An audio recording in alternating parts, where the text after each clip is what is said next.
तर 5 राज्यांची महत्वाची निवडणूक होती भारतामध्ये.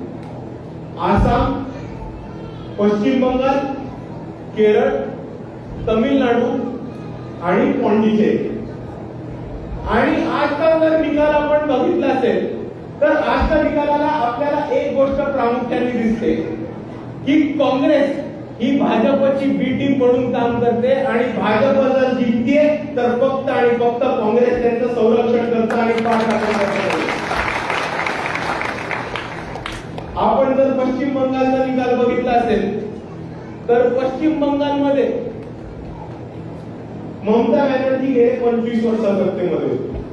तृणमूल काँग्रेस हे 25 वर्ष सत्तेमध्ये होते. मागच्या लोकसभेपासून काँग्रेसने तिकडे पाया रुजवण्याचा प्रयत्न केला. भारत जोडो यात्रेमध्ये राहुल गांधींनी तिकडे मोठ्या प्रमाणामध्ये पदयात्रा सुद्धा केली होती. आणि ऐन निवडणुकीच्या वेळेस काँग्रेसने उमेदवार उभे करून भाजपला मदत केली. तृणमूल काँग्रेसची मतं खाल्ली.